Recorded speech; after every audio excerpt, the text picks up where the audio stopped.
So anyway, fast forward.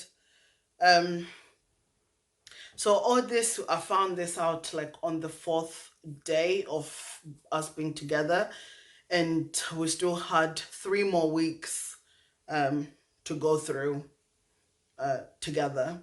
So nobody was knowing what was happening, what was what was going on. I have my family members like messaging me, video calling me, and be like, "Oh, how is everything?" And I'm like, "Yeah, we're all good. We're happy. This," putting on a front because yeah, I just don't like people knowing what is going on unless if I have come and confided in you. So even to my whole family, yeah, everything is fine. We're all good. This, and that. We're happy. And then we went to Mutare. This happened when we were in Kwekwe. Then we went to Mutare, and this is like my family home because we still had to visit family and stuff like that. And everybody was introduced, everybody welcomed him and all that. And another thing as well, like he really disliked. So when we were like at the beginning, he was portraying like this man and that is very prayerful. But every time when we'll be like, oh, let's pray, or let's go to church or something like that, when we're in Zim, there was always an excuse. It's like he hated going there. It's like you're, as if like you're forcing him to go there. And I was just like, what? Because me, God, Christianity, everything, that's me. That's who I am, and that's my belief. And one of the things is like I hope to find a God fearing man. But this guy is like at the beginning he was portraying as if yeah, like so yeah, it was just everything that was going on. And then um I remember we went there, and then one day, I don't know what it was, we had a fight at my family home. And then he told my auntie, who is my mom's sister, because that's who we're staying with back home. And then after the argument, he was like, oh, I want to go. Bear in mind, this is like a, anyway, it doesn't matter. But we had the fight, and he basically told my auntie and said that, oh, mwana wenyu no penga, like your your daughter is crazy, basically. But because I confronted him and he didn't like the situation, and I got angry. I hardly get angry. Actually, I don't ever get angry. Everybody knows me. I'm always happy. I'm always like, I always like to be positive, and I don't like people seeing me angry or like sad and stuff like this. I'm always, so even my mom, when I eventually my I call her my mom, she's my auntie. But when I eventually told her about like what happened, so what happens in every in argument or what you talked about, he was never to blame, and you always put it on you as if you're the issue, you're the problem, you're the one who's got the issues, like you're crazy. And then he went and told my auntie that "Manenya no benga," like that kind of thing. And of course my family knows me, they know what I'm like, and then they asked what was happening, and I told them. And he point blank denied and lied to my family. And like I'm one of those people, anybody who knows me, like if I'm really angry or really upset, I'll not speak about it, I'll just cry. So I was just watching him like talking about whatever, that the argument that we've had, and I was just crying there like with my family. And I was just like what? So I was just like, so what's the point? Like what's the point? And at this rate we still have 2 weeks to go together. So just imagine all this, like everything was just like, so. And then I had a chat with my mother, my auntie, and stuff like that back home. And we are just basically talking and this and that. And We went to see on my dad's side of the family. Then eventually, the last 2 weeks, we went to South Africa and we stayed there. So when we were there, the family was so lovely. That's the thing, is like families can be so lovely, but the person, monoacho, ndia ane like issues. Monoacho, I don't know what will be going on. Crazy, dululu.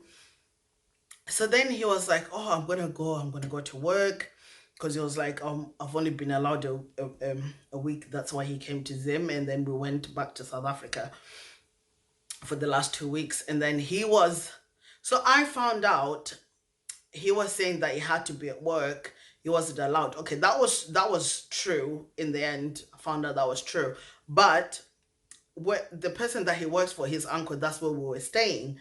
So he was like, "Oh, he wants to go to work. He wants to go to work." But then his auntie told me, I was like, "No, he doesn't need to go to work. He can, because the thing, he can just work here at home, or he can just go once in a while so that you can spend time together." But to me, he was telling me that he needs to go to work. He need, he needs to go to work. So I was like, "So why are you lying? You've already been told that you don't have to go to work whilst you're here in South Africa. You can just work from home, but you're saying that you need to go to work. Why? Like what?" Anyway, we have the journey. We stayed there. At this point, I was still trying to try to fight for the marriage. I was like, "You know what? You still haven't told me the truth, but anyway, I'm willing to forgive you because we're now married. You can't just be up and leave and just quit just like that, you know? Like, marriage has its difficulties and challenges." So, unfortunately, the day before, or is it the day? No, it was the day that I was coming back to the UK. Unfortunately, that's the day that his auntie, the one who introduced us, passed away. Bless, may her soul rest in peace. Um, so he didn't really take that in well, and we were also trying to process it. So I came back, and then came back to the UK, and of course we did arrange a whole funeral, this and that. But with him, he was again ignoring me, and I was thinking, again, I was making excuses for him, and I was just like, maybe this is the situation that is happening. Maybe that's why he is acting like that. But I came back in November. Oh, say I must have gone in October. Yes, I went in October, and then I came back first week of November. So it came November again, day, week, weeks. I got back again to his. At this point, I reached out to everybody in his family because I was like, "I don't understand what is going on." The auntie where we stayed for in South Africa, I told her about it. His uncle that lives in London, I spoke to him. I told him about it. His uncle that lives in Sheffield, I spoke to him because like this is what happened, and I had to. That's when I finally opened up and I told them about the cheating. Oh my god, this is another thing that I forgot to say. So when we're there, I'm just gonna say it because it's a bit personal, but I'm just gonna say it anyway so that you can have a little bit of an understanding. So after I found out about those three girls, and then and another time he asked me this question, and I was like, "What?" He asked me, and then he was like, I don't know if I should say this, but basically he asked me, he was like, "Oh, you're different, like what you're doing is different. This is in the adults department. What you're doing is different. Have you slept with anybody else?" And I was like, "What?" I was like, like, why would you even think that I'm a married woman Why would you think that I would be going out and sleeping with other men? And then that's when I knew, because I reversed it back onto him and I was like, you only asked me that question if you are guilty yourself and you have done something. He never said anything, but he did say something because he just confirmed, he gave me his answer. He then just changed the conversation and it was like, what, and I tried to like diffuse it. I was like, okay, yeah, that just confirmed what I thought. And yeah, so anyway, I just thought I'd just share that. That was another additional factor. So when I was telling his family, I wasn't going to say anything, but then they were also making an excuse, because if you see this guy, right, you wouldn't think he is the type that would have done all those things. Nothing. So I told them, and then I told them, okay, he cheated on me, and I gave them the facts of what's happened. And again, they went back to him. He denied everything. He even denied about the girls that I saw. He denied that. He denied the sleeping with somebody else. He denied that. He denied the conversation. Basically, everything, he denied it. And I'm the one looking like stupid, looking stupid. But then one thing and one advice that I took that made me have the decision, the final decision, that I spoke to his uncle in London, and he's quite, I'll say, like a spiritual person. Um, and he was like, just talking to me, he was like, he is my family, but you have to think about yourself. Sometimes you have to be selfish. If you are not happy and you see that this is not going anywhere, but not exactly in these words, but the way that he said it, and he was like, if you're not happy and if you're both bringing miserable to each other, then you really need to consider. But before you give up, pray about it, and pray sincerely, like to God, and just be like, okay, God, this is the present your situation, and pray about it. But if you're unhappy, and he was like, oh, I'm gonna talk to him, and he also spoke to him, and of course, like, he did, denied everything. And then eventually I was like, I was willing to make it work. And then we also, in like family groups, he left all the family groups that were in, with my family, he left. And then now it's like drawing attention, like what is going on. So this all happened for weeks, from November into December, and going back and forth with the families, trying to talk, but still nothing, bololo. And then I spoke to the uncle's wife, the one that in London, and she's another one who just basically said, like, if, of course, these things, the marriages, these things happen, but what is really the root point? I was just saying everything and pouring out what was going on, even. And I was like, up to now, the reason why I ended up going to the family is because it had gone by, I think, 3 weeks of no communication. I'll be messaging him and he would not reply back. But to his family, when they're like, Chipo is saying that you're ignoring her, you're not talking to her, he's like, I'm talking to her, which he was lying. So then it came to now, mid December and stuff like that. So it came to Christmas. Christmas came. He was still ignoring me. He didn't say Merry Christmas to me. My birthday is 3 days after Christmas, on the 20th of December. He didn't say happy birthday to me. And this is supposedly my husband. He didn't say happy birthday to me. And then came New Year. I think I said Happy New Year to him, and I think that's when he replied. No, no, no, no. He didn't reply Happy New Year. He replied, I think, 2 days later after New Year, and then he said, oh, Happy New Year. And then I was like, no, I can't. So that's when I made the decision and I told my family. So the first people that I told was my sister, and her husband, because they also used to speak to.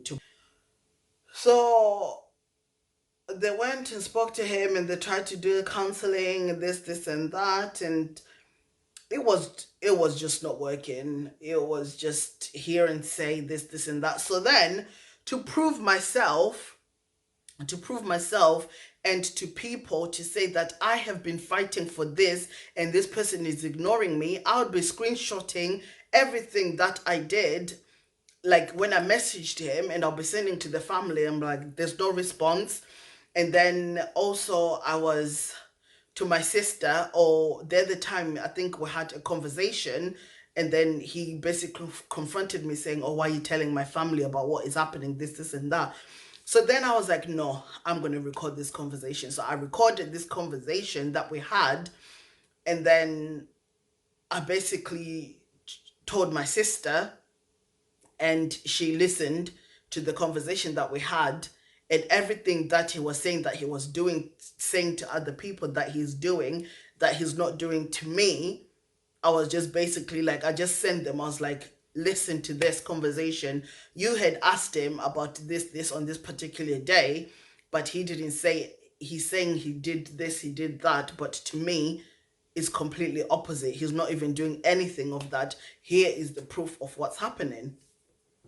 So then this went on, and then eventually I told my brother, and then my brother's, I told you so, da da da da da da da, blah blah blah blah. And then my brother's like, okay, leave it to me. I will. Of course, he was, because my brother is also a pastor, so he was like, I'm gonna give you this advice as a brother and advice as a pastor. You choose which one you take. But he was like, I'm gonna, this in this situation, I'm not even gonna put um a conversation as a pastor. I'm strictly a brother. And he basically told me, I was like, leave it to me. So I knew it was a last resort to, like, it was, because our brother is like our dad, the dad of the family, right? He's the main man. So if anything serious, he's like the last person that we would tell, and all these things. So I was like, okay, this is serious. Now that I have to go to my brother, this is serious, right? This, I'd already made my decision. I was like, I cannot carry on in this relationship. First of all, infidelity, everything that's happened, ignoring. Like, how can you say that you're in a relationship and you're married to somebody, and yet you're acting a complete opposite? So we told my brother, and at first he was a bit like, I told you so, all this and that. But then he was quite understanding, and he was like, leave it to me, I'll speak to him. Okay. So my brother eventually gave him his number. My brother spoke to him, like, as a brother to brother. He wasn't like nasty or anything. And then my ex-husband was like, I nearly said his name then. My ex-husband was like, oh, I still want to make it work. I still want to sort it out. I'm gonna call her. I'm gonna call Chipo, and then we're gonna discuss it. I want you to think, okay. So from the time that he spoke, my brother spoke to him. A week went by, nothing. My brother will be messaging me, has he spoke to you yet? I'm like, no.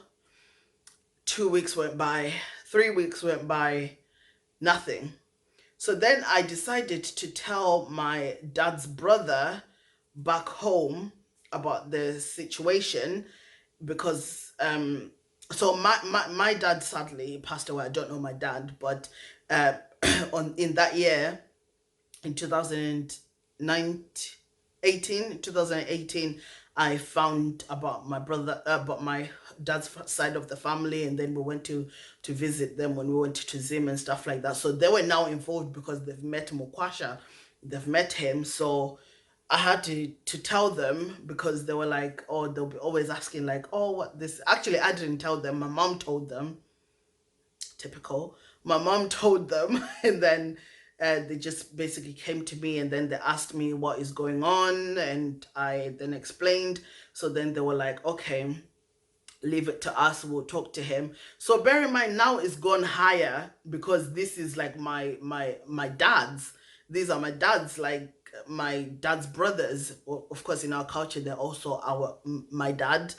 So my dad's brothers, they went and spoke to him. The first one went, he called him, and then they, no, the first one was messaging. The first one messaged him, and the other uncle of mine, he messaged him until he said, "Oh, I'm Chipo's dad, so and so." Then he blocked him. Point number one. Okay. Then my other uncle, the one who is younger to my dad, called him, and then they had a conversation, and then he basically said, "Oh, it's cheap." So the one that my follows my dad then messaged, called him. So when he called him, they were having the conversation.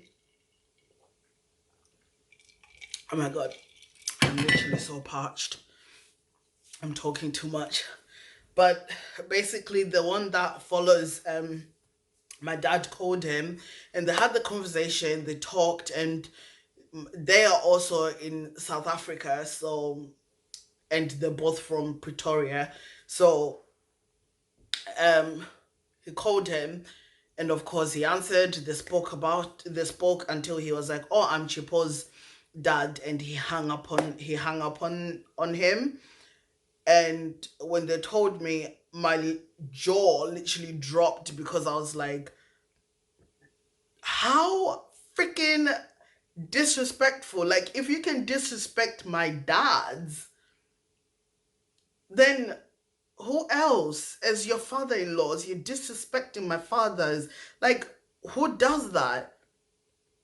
How low would you have to go to get to that point of disrespecting your father-in-law? Just imagine you're married, right, with your husband, and your husband is talking to your dad, and then he hangs up on him. When it's just like, I was done. Oh, this literally, like, I was done. I was like, how could you be so disrespectful? My brother found out about this. He was not happy about it. And then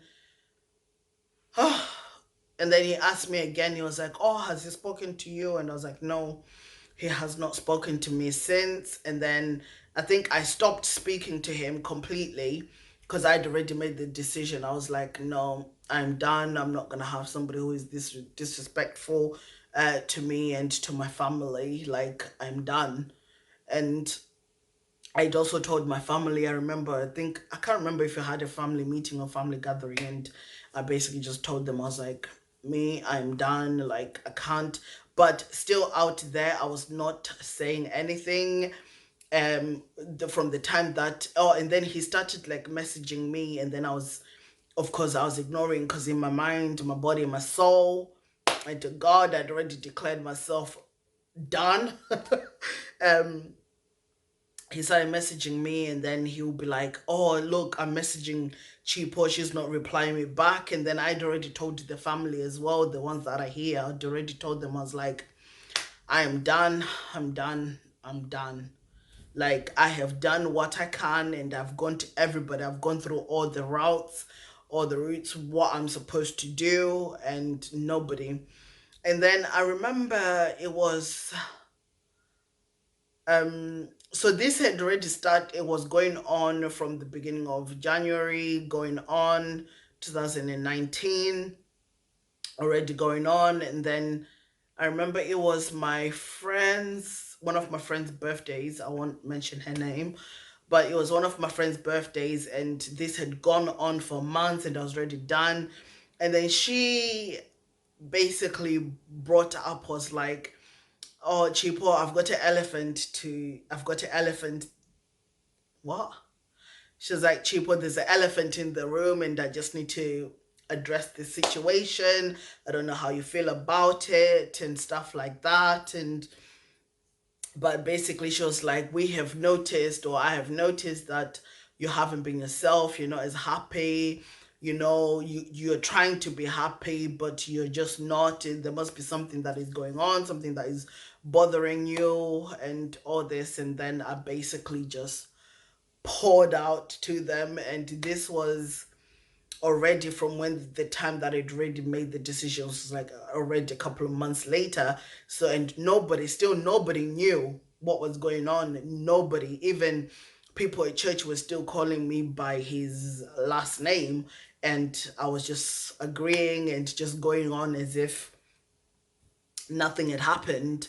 And yeah, and then basically nobody knew, and I just told them because they're like my close friends. And then we started doing like prayers together, and we'll be just praying for strength, praying that just God see me through and everything, because I was just broken. I was just I was gone. And the reason why I didn't say anything was because, first of all, I didn't want people to know the business. And it was like, oh, she's just been married for a year or less than a year, and it's already like gone. And it was that fear of the society, of what people would think, that, oh, she's just been married and she's already divorced, this and that. But I had to make that decision for myself and be like, I need to be selfish for me to be happy, for me to move on. I need to think about myself, because I'm one person. I do sometimes do things just to make other people happy, and because I like to make people feel happy and be happy. I'm always one that I don't want any negative thoughts or any negative things about my name. So I'd always kept it quiet. I never said anything. And of course, my friends, the ones that were like, we already knew it, but of course, it was already too late, because even at the beginning of the relationship, up until I was got married, so it was probably 10, 11, 12, October, November, December, about a year and a bit. I was dating this guy until the point that I got married. That's when, until like leading up to when I got married, that's when they knew of everything that was happening, because I was just trying to be like, oh, keep it together, like just between you, and to just do you, because I'm such an open book that everybody, um, like personal things, I am quiet about it, but genuinely I'm quite an open book. I'm out there. I'm just like, so, but I was like, everything now, I just need to keep it quiet. That's why I never really said anything or told people. But one thing I can say out of this whole thing is, one, you just need to trust your gut instinct. If you see the red flags, don't start, women, please, girls, women, whatever, whoever who's watching this, men, don't, if you see the red flags, don't try to make excuses for the man or the woman. If you see something and you need to speak it out, if something is happening, you need to speak it out, because I suffered for a long time alone in silence. And I feel like if I had spoken about it earlier on, it could have been dealt in another way, or I wouldn't have been as emotionally drained. Like, when I mean drained, I was drained. I was drained physically, emotionally, at work, like everything, everybody. I was just so miserable, and I was just basically like a walking zombie. Like, we need to be kinder to one another. And like I'm saying, the reason why I didn't say anything was because I was afraid of what my community, the Zim community, would say. And I suffered in silence. Do not suffer in silence. Speak out. And if something, you need to make it, you can't make, another person can't make you happy. Only you can make yourself happy. And I had to make the selfish decision, be like, I am miserable, I'm not happy. Like, it was reflecting at church, at work, socially. I would not even go out socially, because I was just so afraid, and I was just in this bubble of what would people think? What are people saying? Like, even my work friends, workmates, they were just like, Chipo, what is going on? You're not yourself. My friends were like, you're not yourself. What is going on? But this is what I can just leave you with. And so, sorry. So I haven't. So ever since from that time, I haven't spoken to him or heard to him. He's been messaging me, and I have basically ignored him. And I told my family, like, I don't know what has to be done, if there was like lobola, because we're not officially like white wedding married, but we're traditionally married. So I don't know the process of how it happens, but it's now been like nearly 2 years now, or if not even over 2 years, that I have not spoken to him or any of. um oh my god, another thing, before I made the decision, his sister messaged me and said, oh, these things are like now coming back to me. So before I even spoken to him, when he was ignoring me, when this whole process after my dad, his sister messaged me and she said, oh, I'm so sorry that you and my brother didn't work out. And then to me, I was like, wait a minute, like what? Because he hadn't told me that it's over, and but he had told his sister that it was finished. She was like, you're such a lovely person. She was very sweet about it, and she was very nice about it, but I was just so shocked that, oh, so you've already told your sister, you haven't told me that we're not together anymore. And then when I'd also said that, when the families were trying to fix it, he denied it. And I was like, why would your sister come to me and be like, oh, sorry, it didn't work out? Where would she have got the information from for her to say that it didn't work out? But anyway, I could go on and on and on and on and on and on and on about this story, but I'm going to end it here. So the only message that I can leave you, so out of that, I lost a sense of who I was, and I had to, like, out when I came out of the relationship, like it really had, I think it was different because this was now a marriage, that as for before was just relationship. It hit differently. I don't know how I can explain it, but it just hit differently because the way it affected me more than it has affected me previously. It was, yeah, I think I'd literally like lost a sense of who I was, and I was just demotivated to do anything, absolutely anything. I was just demotivated to do. But anyway, with God's strength, um, I pulled through and I did it with God's strength, myself and my friends, because they really helped me in prayer. Find you friends who will stand with you in prayer, because those girls, in fact, I'm going to mention those girls because you know what, there's been a lot of things, but those girls have really stood by me throughout this. And these girls are Pamela, Tabitha, who is my sister-in-law, my sister Michelle, Patience, Cargo, and my sister Tatanda. Those are the people that stood by me. And when I mean stood by me in prayer, they really stood by me. Of course, there were other friends and stuff like that that had helped me, but those main girls are the ones who really stood by me and prayed with me, and I just thank God for their lives. Just find yourself people that will stand with you in prayer and people that will support you wholeheartedly.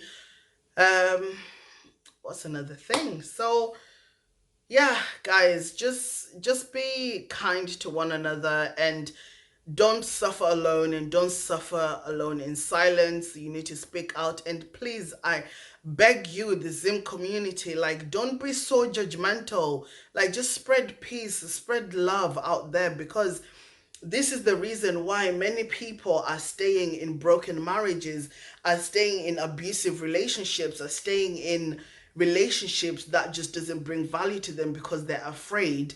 But I can tell you it's hard to come out, but once you have done it and you've spoken about it, you will feel so much better. you'll really feel so much better. I have been through it, and so yeah, we can get through just Zoom community or even any community just with females. Let's just stand together. I always say this, like, united we stand and divided we fall. And I really stand by those words because they're really powerful, and they really do make an impact on people. So yeah, like I said, I could go on and on, but just spread love, spread positivity, and just listen. Sometimes don't be so much of a counselor. Like, if somebody comes to you and you want to, like, put your 2 cents in, sometimes it's good to just be there and just be supportive and just listen. Just listen, because a lot of things are happening in these homes, and I'm just one for females to just be strong, for females to just support one another because we need it. Like, I'm telling you, with me, when I stayed all that time without not telling anybody, and I was just suffering by myself, not knowing what to do, I'll be crying myself to sleep. Like, I was depressed. I lost weight. Oh my God, I've got a picture that I will show you. I think I'll attach it here, like, from the time that I was married, how I was, and then how when I came out, like, I lost a lot of weight, and then of course now I've put it back on. But that was all due to just stress. And people were like, "Oh, hi, you're doing so well. Like, you're losing weight. Woohoo!" Yes, woohoo! It was good, but it wasn't in the right intentions that I was losing weight. Um, yeah, it became so much at one time that I was like, I'm done. I'm done. And this is genuinely speaking. Anyways, guys, so lessons that I have learned from this whole experience is just um be true to who you are and what you believe in. Um don't keep anything in. If you're going through something like this, talk and speak about it. um Trust yourself, trust the person that you are, and trust your gut instinct, and trust God. Always listen to God's voice. Pray about it. So pray about any relationship that you're gonna go about. Of course, I thought that it was an answered prayer, but no, it wasn't. If you see any red flags, just, yeah, either confront it or hit the road, Jack. You don't come back no more, no more, no more. Hit the road. Yeah, but yeah, I think as women, I think we just need to value ourselves. We just need to know that we're worth it, because it made me feel this little in that relationship, because everything. Another thing was, if you, of course, if you pray to God, He's gonna give you the guy that He knows what's best for you. Because looking back now and reflecting on everything, it's like He made me so miserable. He was just a negative person. Like, everything that you talk about, he was just negative. There was no, like, positivity at all. Like, everything had to be bad, or you think bad. Like, I'm always see the good in people, in everything that they do, which I think is bad as well, because people can take advantage of you. But I mean, like, I'm always positive, and I always look at the brighter side of things than being with somebody who was just always and constantly negative. That brings you down as a person. That like, you won't have that fun. Like, I'm quite a fun person, so I want somebody who is also just as energetic and as enthusiastic as I am, because you need to find a fine balance. But when you have somebody who's constantly negative, negative, negative, negative, everything that you talk about is negative, you can't even have a laugh because you'll be offended by something that you say. Like, if you know me, if you guys should know me by now. I'm always like to put a prankster, joker, just do these things. But even if you can't even joke with your own spouse, and even when you're joking, they're taking it personal. What is that? So yeah, just find somebody that's there, that has the same type of values and morals as you. And yeah, I don't know what else that I can say really. Yeah, there's a lot of things that I've said that I've learned from this, and I definitely know what I want, and I am going to go back to God and present my ideal husband to him. I mean, like, he already knows who I need. So just pray about it. So that's the situation that I'm in now. So I've been single now for 2 years, or just yeah, under 2 years, or 2 years, something like that. And I'm not in any rush, and I'm just going to be praying to God, and eventually I'll find my equally yoked man.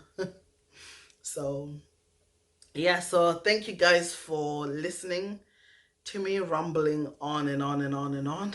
But I just thought it was needed. It was something that needed to be addressed, and a lot of people, and I believe that the reason why a lot of people were asking for this was because many people are going through similar situations, and they just want to know how I got through it. So basically, how I got through it, I got through it by praying, by prayer, and by just being positive and surrounding myself with positive people who've got positive energy. um that's how I basically got through it. So if I can survive emotionally and mental abuse, so can you. And in fact, you shouldn't even go through it, because once you see those things, go, run away, run with your life, so you can avoid this type of situations. So if you ever need anybody to talk to, um just always message me, and I'm always happy to talk to you and help. And I feel like this was mainly, I think, it's to all people, men, women, kids, teenagers, whatever. It's to all of you, but I think I'm going to be focusing a lot on youths and those that are teenagers that are growing up, because I wouldn't want you to make the same mistakes that I did, and how you can try to avoid this. I'm going to be coming back with more topics. I've got a lot that I need to share that I've experienced. Trust me, I'm only 26, but I have experienced a lot, and I feel like my experience and what I've gone through in my journey, it can help somebody that is upcoming, growing up. And yeah, so thank you very much for watching, and I will see you very, very soon.